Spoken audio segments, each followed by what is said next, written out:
এই মুহূর্তে মুক্তিযোদ্ধাদের পক্ষ থেকে অবিলম্বে এখনই খুনি হাসিনার সরকারের পদত্যাগ দাবি করছি। বিগত এই কদিনে অনেক তামাশা করেছেন।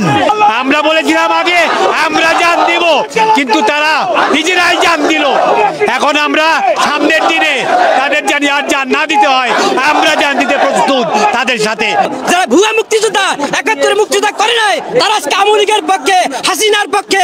সুতরাং সারা দেশের বাংলাদেশের মুক্তিযোদ্ধারা যারা দেশ স্বাধীন করেছে, তারা আজকে জনতা ছাত্রদের পক্ষে। এই কথা আমরা বলতে পারি আপনাদেরকে, আমরা হাত দিয়ে গল করে হাত দিয়া।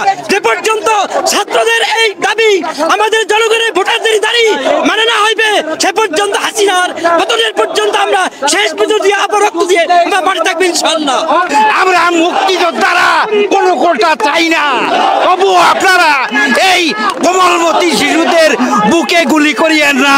৭১ থেকে এই পর্যন্ত আমাদের যুদ্ধ থেমে নাই। আজকে বুকটা ভরে যায়, কিন্তু আমাদের কান্দাও আছে, গন্ধনও আসে। এত এত অল্প বয়সী প্রাণের ধ্বংস হলো।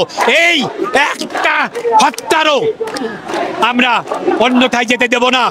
আমরা ৭১-এ যেই যুদ্ধ শেষ করতে পারি নাই, আমরা এই আমাদের কোমলমতি ছাত্রছাত্রীদের, শিক্ষার্থীদের মাধ্যমে সেটা আমরা ইনশাআল্লাহ পূরণ করব। আমরা এই মুহূর্তে ঘোষণা করছি, সারা দেশে যে সমস্ত মুক্তিযোদ্ধারা ৭১-এর রণাঙ্গনের মুক্তিযোদ্ধারা এখনো বেঁচে আছে, তাদেরকে করজোরে অনুরোধ করব, আপনারা এই কোমলমতি ছাত্রদের পাশে এসে দাঁড়ান। আমরা দাঁড়িয়েছি, ওদের পথ প্রদর্শকের ভূমিকায় আপনারা দাঁড়ান। আমরা দাঁড়িয়েছি, আমাদের পাশে এসে দাঁড়ান। আমরা খুনি হাসিনার পতন চাই। ১৯৭১ সালের রণাঙ্গনের মুক্তিযোদ্ধারা আমরা আজকে একত্রিত হয়ে কোমলমতি ছাত্রদের সাথে একত্রিত ঘোষণা করছি এবং তাদের রক্তের বদলা চাই। শেখ হাসিনা, এখনো সময় আছে, তুমি নীরব হও, এখনোই তুমি পদত্যাগ করো। আর তুমি এই দেশের রক্ত ঝরাবে না, তোমার রক্তের বন্যা আমাদের আর বুকে লাগাও না। এই সরকার নানান রকম নাটক করে আজকে কোথায় নিয়ে গেছে, যে গত 2 সপ্তাহে তারা কয়েকশো শিশু সন্তানকে, আমাদের বাচ্চাদেরকে তারা বুকের মধ্যে গুলি করে হত্যা করেছে আমাদের টাকার গুলি দিয়ে। আমরা প্রতিবাদ জানাচ্ছি। আমরা আজকে আবু সাঈদ যেইভাবে দেখিয়ে দিয়েছে, তার সিনা টান টান করে আমাদের লজ্জায় পড়েছি। আমরা আজকে সিনা টান টান করবো। আসো, আমাদের বুকে গুলি মারো।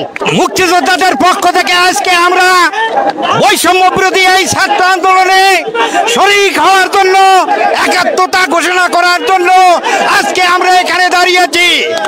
আমরা মনে করি, আমরা সেদিন যুদ্ধে গিয়েছিলাম কোনো কোটা বা সুবিধার জন্য না, আমরা দেশটাকে স্বাধীন করার জন্য সেদিন যুদ্ধে গিয়েছিলাম। আমরা মনে করি আমাদের কোটার প্রয়োজন নাই, কিন্তু আমাদের এই কোমলমতি শিশুদের বুকে আর একটাও গুলি চালাবেন না।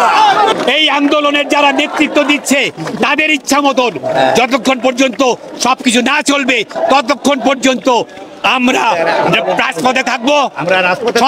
আমাদের সন্তানরা জীবন দিতে শিখেছে, আর আমাদের কোনো চিন্তা নাই, আমরা আছি তাদের সাথে। এই দেশের ছাত্র ছাত্রীদেরকে তুমি আর একটা গুলি চালাবে না।